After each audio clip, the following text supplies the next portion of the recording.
زمانے نے خلوص دلوں سے مٹا دیا ہے، سچی محبت کی جگہ ظاہرداری نے لے لی ہے۔ نہ اب جینے میں کوئی سچے دل سے کسی کا ساتھ دیتا ہے اور نہ مرنے کے بعد قبر تک دلی درد کے ساتھ جاتا ہے۔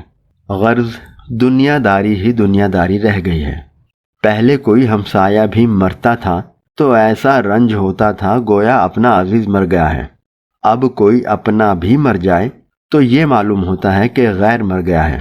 جنازے کے ساتھ جانا اب رسمن رہ گیا ہے، صرف اس لیے چلے جاتے ہیں کہ لوگ یہ نہ کہیں کہ واہ، جیتے جی تو دوستی و محبت کا دم بھرا جاتا تھا، مرنے کے بعد پھر کر بھی نہ دیکھا کہ کون مر گیا۔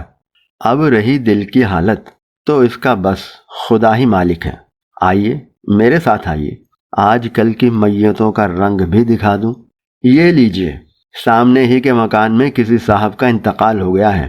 کوئی بڑے شخص ہیں، سینکڑوں آدمی جمع ہیں، موٹریں بھی ہیں، گاڑیاں بھی ہیں، غریب بھی ہیں، امیر بھی ہیں۔ بیچارے غریب تو اندر جا بیٹھے ہیں، کچھ پڑھ بھی رہے ہیں۔ جتنے امیر ہیں وہ یا تو اپنی سواریوں میں بیٹھے ہیں یا دروازے پر کھڑے سگریٹ پی رہے ہیں۔ جو غریب آتا ہے وہ سلام کرتا ہوا اندر چلا جاتا ہے، جو امیر آتا ہے وہ ان باہر والوں ہی میں مل کر کھڑا ہو جاتا ہے۔ پہلا سوال یہی ہوتا ہے، مر گئے؟ بھائی ہمارے تو بڑے دوست تھے۔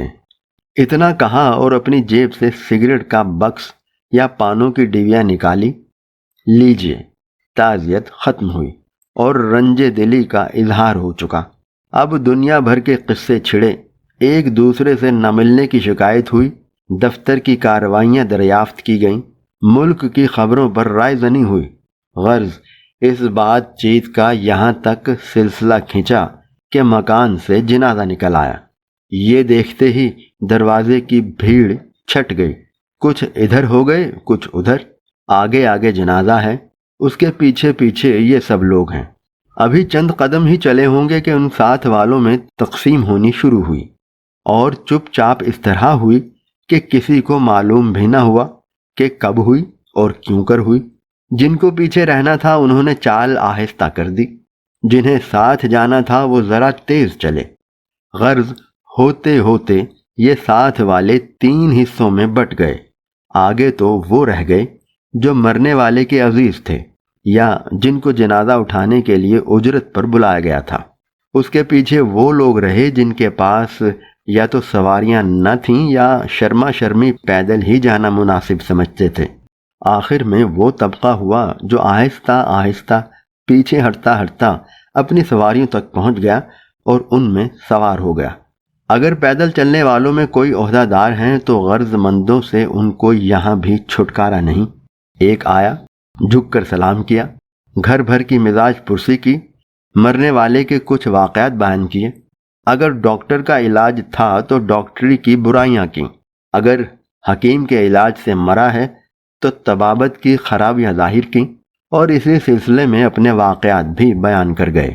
ان سے پیچھا نہ چھٹا تھا کہ دوسرے صاحب آ گئے اور انہوں نے بھی وہی دنیا بھر کے قصے شروع کیے۔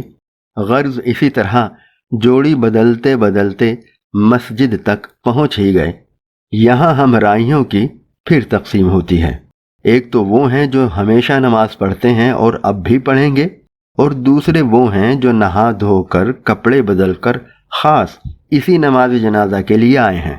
تیسرے وہ ہیں جو اپنی وزاداری پر قائم ہیں، یعنی نماز نہ کبھی پڑھی ہے اور نہ اب پڑھیں گے۔ دور سے مسجد کو دیکھا اور انہوں نے پیچھے ہٹنا شروع کیا۔ چنانچہ جنازہ مسجد تک پہنچا بھی نہ تھا کہ ان کو کسی دیوار، کسی موٹر کی آڑ مل گئی۔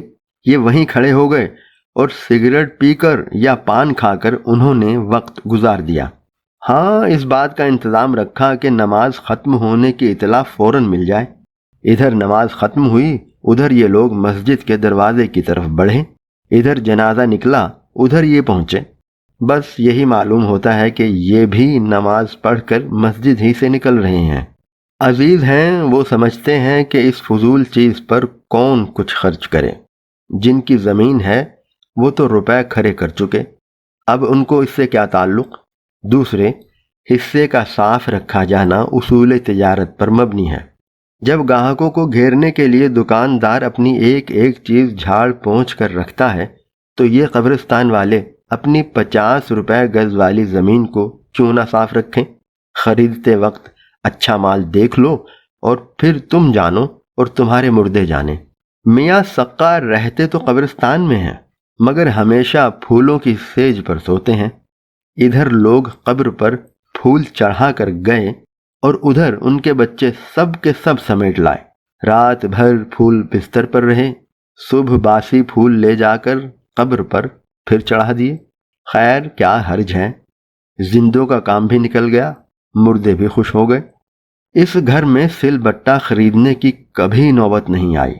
قبر کے اچھے سے اچھے پتھر پر مسالہ پیس لیا۔ اگر کچھ دنوں کوئی دیکھنے بھالنے نہ آیا تو پتھر اکھاڑ جھونپڑی کے پاس لا رکھا۔ بکریاں قبروں پر قلانچے مارتی پھرتی ہیں، مرغیاں کچی قبروں کو کورید رہی ہیں، بچے یا تو چبوتروں پر لوٹ مار رہے ہیں یا تعویذوں کو گھوڑا بنائے بیٹھے ہیں۔ بچیاں قبروں پر بیٹھی اینٹیں اور ٹھیکرے پیس رہی ہیں۔ کسی بیچارے کی قبر پر چادر پڑی ہے، اس پر 20 سقنی نے گیہوں سکھانے ڈال دیے ہیں۔ ٹٹوانی کو ایک اگلی اور ایک پچھلی ٹانگ باندھ کر چھوڑ دیا ہے، وہ قبروں میں گھاس چرتی پھرتی ہے۔ اس کے ادھر ادھر پھدکنے سے کسی قبر کی اینٹ گری، کسی کا چونا گرا، کسی کا پتھر گرا۔ اگر ایسے ہی 4-5 گھوڑے چھوڑ دیے جائیں تو تھوڑے ہی دنوں میں وہی منظر بن جائے جو زلزلے کے بعد کانگڑے کا ہو گیا تھا۔ جنازہ قبرستان میں کیا گیا، فوج میں ترم بج گیا۔ سقے کا سارا خاندان اپنا اپنا کام چھوڑ کر جھونپڑی میں گھسا اور اناج لینے کو برتن لیے لائن باندھ کر آ بیٹھا۔ کسی کے ہاتھ میں بے پیندے کا تام چینی کا کٹورا ہے تو کسی کے پاس ٹوٹی رکابی، کسی کے پاس مٹی کا پیالہ ہے تو کسی کے ہاتھ میں ٹوٹا ہوا چھاج۔ سچ ہے، خدا رازق ہے، قبرستان والوں کو بھی گھر بیٹھے رزق پہنچاتا ہے۔ ایک صاحب نے قبر میں اتر کر گلاب اور عود چھڑکا، ایک نے میت کے اوپر کی چادر سمیٹی، چادر میں بل دیے۔ 2 مصاحبوں نے مٹھے کے سرے پکڑ کر میت کو اٹھایا، 8-10 نے غل مچایا، سنبھال کے، میت بھاری ہے، کمر کے نیچے چادر دو۔ ارے میاں اپنی طرف گھسیٹو، ہاں آہستہ سے۔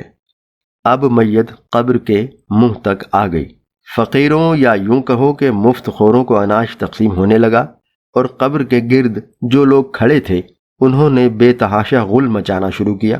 کوئی کہتا ہے ذرا قبر کی چادر کھینچو، ارے بھائی اتنا بھی دم نہیں ہے، دیکھنا کہیں قبر کا پاکھا نہ گرے، ہاں ذرا اوپر اور جھکا کر، لا الہ الا اللہ، میت بھاری ہے، ذرا سنبھال کے، آہستہ، بس بھائی بس۔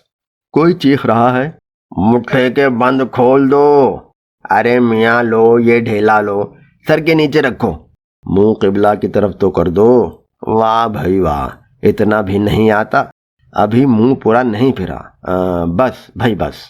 یہ مختلف فقرے ایک کی زبان سے نہیں نکلتے کہ کچھ سمجھ میں بھی آئے۔ ہر شخص ہے کہ غل مچا رہا ہے۔ جو بیچارے قبر میں اترے ہیں وہ پریشان ہیں کہ کیا کریں کیا نہ کریں۔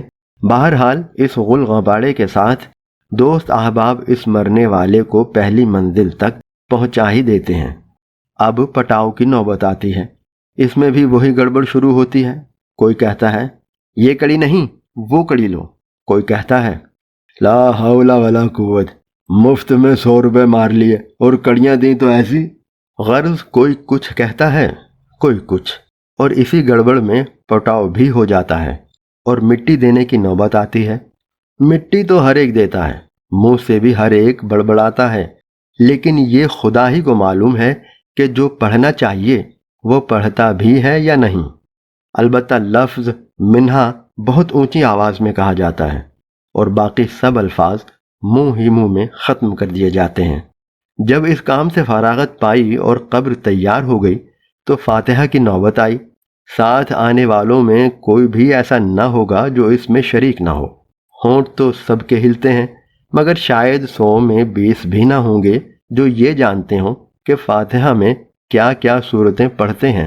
فاتحہ پڑھتے ہی سب کو اپنے اپنے گھر جانے کی سوجھی۔ یہ بھی پھر کر نہ دیکھا کہ مرنے والے کے اعزاء کون ہیں اور ان کی کیا حالت ہے۔ ہاں، ان بیچاروں کو گھیرتے ہیں تو جنازہ لانے والے مزدور گھر سے چکا کر لائے تھے، مگر یہاں آ کر وہ بھی پاؤں پھیلاتے ہیں۔ کبھی تو کہتے ہیں کہ فاصلہ بہت تھا، کبھی کہتے ہیں کہ آپ کی وجہ سے دوسری میت کو چھوڑ کر آئے ہیں، وہاں آپ کے ہاں سے دگنا مل رہا تھا۔ بہرحال ان مصیبت زدوں کو دق کر کے یہ مزدور کچھ زیادہ ہی لے مرتے ہیں۔ دیکھ لیا آپ نے اس زمانے کی میت کا رنگ؟ جو میں نے عرض کیا تھا وہ صحیح نکلا یا نہیں؟ اب سوا اس کے کیا ہے کہ خدا سے دعا کیجئے کہ اللہ اپنے ان بندوں کو نیک ہدایت دے، ان کے دل میں درد پیدا کرے، یہ سمجھیں کہ احکام کیا ہیں اور ہم کیا کر رہے ہیں۔ مرزا فرحت اللہ بیگ۔